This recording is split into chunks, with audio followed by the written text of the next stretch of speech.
Hey girls, welcome back to my channel. So for today's video, as you guys can tell by the title, we are going to be doing my updated dry skin foundation routine. Last time I did a foundation routine was about a year ago, and since then my routine has changed quite a bit, so I figured that I would come on here and show you guys my updated foundation routine. If you guys don't know, I do suffer from eczema, so that causes my skin to be extremely dry. So I typically have to find products that work for my eczema, that doesn't irritate my skin, and that also goes well under foundation or under makeup. So I hope you guys enjoy this video. Let's get right into it. Alrighty you guys, so for starters, I'm going to go in with my Fenty Beauty primer. I love this primer because it keeps my skin hydrated all day long under my makeup. No matter how much powder I apply to my face, my skin still feels hydrated. And I also love this primer because I can wear it with makeup or without makeup, and it just hydrates my skin so much. I am literally obsessed with this. If you guys don't have this primer and you need a different one, I also recommend the Pure Canvas Hydrating Primer by Laura Mercier and the Milk Makeup Hydro Grade Primer. Those are both very, very, very good primers that I absolutely love.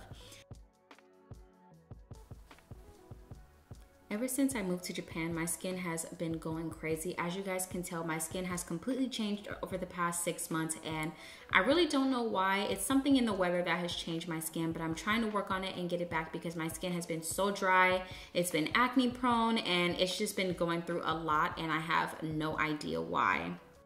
Moving on to my Kevyn Aucoin concealer. I love this concealer because it is a very, very, very full coverage concealer, but it is not drying at all. I do not like using a concealer under my eyes that is extremely dry because, like I said, I do have dry skin, and anytime I use a mattifying concealer or a very dry concealer under my eyes, all it does is just emphasizes the texture and the lines that I have under my eyes. But this concealer does not do that. It's formulated with jojoba oil and honey, which moisturizes and smooths the look of the skin. So I really love this because it's extremely hydrating and it's very easy to work with. It's extremely creamy. I find that using cream products work better for my dry skin because they are cream versus any other sort of a product that is like matte or anything like that. So moving on to contouring my face, I love the Fenty Beauty Matchsticks again because it is a cream. They work perfectly with my skin. It doesn't emphasize any texture or any of my dry patches or anything like that, which is a very big deal for me because I have dry patches all over my skin. If you guys don't know, I do suffer from eczema, so my skin can be extremely dry already naturally because of the eczema, and then on top of the fact that I'm living in another country and it's very cold here, and you know, my skin just adjusting to the difference of being in Japan versus being in the United States, my skin is literally just having the hardest time. But using cream concealers and cream products definitely make a huge difference, and it make my life so much easier because it's easier to work with and it's just like hydration on my skin. So I'm just gonna blend all of that out. I'm using my cloud sponge. You guys already know I absolutely love this sponge to blend out my product. And if you guys can see right here as I'm blending this out, this is literally on my bare skin, and all I did was added a hydrating primer, and it's not pulling on any of my dry patches. And on my forehead right here, you guys can see that I do have a few dry patches, which is why I kind of looked closely because I wanted to see how bad it was pulling on my dry patches. But once I blended everything out, it looked perfectly fine. I just want you guys to know that it is extremely important to find products that work for your skin. I totally understand that people recommend things and you see things that are trendy and you find products that you really love, but if it doesn't work for your skin, it's just going to emphasize all the things that you don't like about your skin, and I feel like that's when we start to feel insecure or self-conscious about our skin. I know for me, my skin right now, and I am very self-conscious about it. I'm very insecure about my skin. On camera, it looks a lot better, but that's only because my lighting is washing everything out, so you can't really see the full extent of my makeup, of my skin. But my skin is really breaking out, and it has never braked out, or I don't know, my skin has never broke out this much ever. So I'm just trying to find things that work for me, but I just want you guys to know that breakouts are normal. Having dry skin is normal. Having eczema is normal. Having oily skin or normal skin is normal. So don't compare your skin to other people's on social media because I promise you their skin is not what it seems, okay? So for foundation, this is, I think, the most important step for me. This is the NARS Natural Radiant Longwear Foundation. I love this I love this foundation because it is a natural finish. So it's not matte, it's not dry, it's not an oily foundation. It is a natural finish foundation. And I feel like For me personally, having dry skin, I found that using natural finish foundations or natural finish products in general really work best for my skin because it's not doing anything to my skin. Actually, it's just a natural finish. It's not drying my skin out or adding any extra oils that I don't need. It's literally just a natural finish. And I love this foundation because it doesn't dry down. It doesn't pull on my dry patches or anything like that. So I am literally obsessed with this foundation. Also lately, I have been loving the Too Faced matte foundation. And I know that's gonna sound so crazy because it's matte, but I really love that foundation because it goes on dewy and dries down into somewhat of a matte, but it's not too dry on the skin to where it feels extremely dry. So I really love that foundation. And I've also been loving the Pat McGrath foundation as well. For dry skin, it is so good, but it's very, very lightweight. So I would definitely suggest keeping that in mind. But those are also some of my favorite foundations at the moment for dry skin. So for setting powder, I feel like setting powder plays a huge deal for dry skin people. Moving on to setting powder, I'm using the Laura Mercier Translucent Honey setting powder. I feel like powders is the thing that I feel like if you have dry skin, powders is the thing that you really are scared of. And I really want you to know that you do not have to be scared of powders as long as you're using them right and you're not overusing the powder or caking the powder onto your skin. You should be perfectly fine. I love this powder because I just use it with a brush and I just have more control when I'm using my powder. I feel like if I use a sponge to apply powder, I lose control of how much product I'm putting on my skin. But I really love this powder. I also love the Hourglass setting powder, and I also love the Airspun setting powder. The Airspun setting powder is probably one of my favorites, mainly because it's so inexpensive and I've been using it for years. If you guys watched my last foundation routine for dry skin, you will have seen that I did use that powder in that video.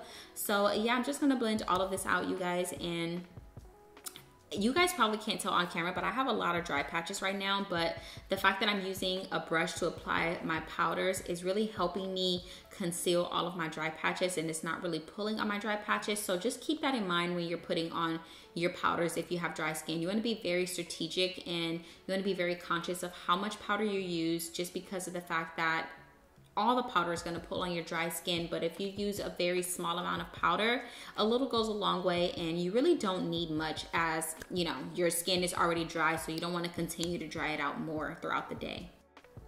So going in with my Sephora Micro Smooth powder, I really love to use this powder because it is so very fine. It is so thin. I use this to set the rest of my face. You can use your translucent powder, but I just feel like translucent powder is a little bit more on the heavy side. So to avoid putting a lot of heavy powders and things on my skin, I go in with the Sephora Micro Smooth powder because it is so lightweight and it's so very fine.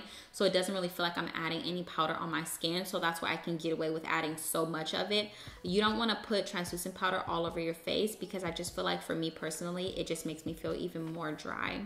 And for bronzer or contour, I'm just going to go in with this True Complexion Radiance Contour Palette.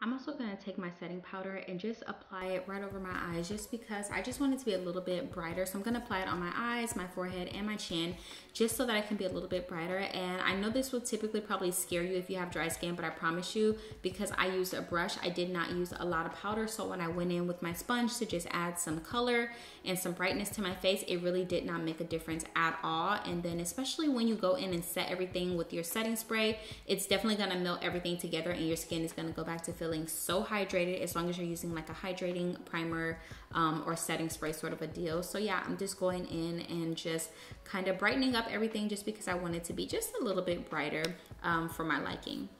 So now I'm just going to go in and dust everything off. And as you can see, even though I'm dusting everything off, my skin still looks perfectly fine. It doesn't look cakey. It doesn't look super dry. You can't see any of my dry patches or anything like that. And that is truly because, like I've said before, I used a brush, so I had more control over how much product I used. And I really didn't even use a lot of powder at all. Honestly, I only used what was in my cap, and that was almost too much for me as well. So now I'm just bronzing up the skin, just adding a little bit more of warmthness to my face. First we use a contour, then we use a bronzer. If you guys do not know, they are two completely different things. Comment down below and let me know if you guys want me to do a video on the difference between bronzer and contour. So yeah, and I'm just adding blush to my face. This is the Maui Nights blush by Becca. So I'm just adding that to my face. I don't know why I forgot to add a clip of the product and show you guys what the product is. But yeah, I'm just adding that to my face, and I'm gonna go in with my Rare Beauty Always an Optimist 4-in-1 Prime Set Mist. I love this stuff because it is so lightweight, it is so natural, and every time I use it, my skin always just looks so natural. Like, it just looks like skin. It doesn't even look like I have on makeup. I really need a new mascara, so if you guys have any recommendations, it can be drugstore or high-end, please comment down below and let me know, because I'm definitely in desperate need of a new mascara. I just haven't bought one because I'm just like, I just don't know what to do. Like, I'm really not a big mascara girl. I really can care less. So if you have any good mascara recommendations, comment them down below. I don't know if you guys can tell, but it is literally 11:30 p.m. at night. I am so freaking exhausted, but I'm like, no, the girls want this video. You guys have been asking for it, so I'm going to give it to you guys. So now I'm just lining my lips with a brown lip liner by NYX, and then I'm gonna go in with my butter gloss in the shade Madeline as well. Comment down below and let me know if you have dry skin or if you have eczema, and how do you deal with it? What do you guys do to help your skin, maintain your skin? And yeah, let me know, because I really need some more tips and tricks, especially being in another country. It's like learning my body all over again. But thank you guys so much for watching. If you haven't subscribed, make sure you guys go hit that subscribe button and follow me on Instagram, because I might be doing a giveaway over there soon, and I'll see you guys later. Bye.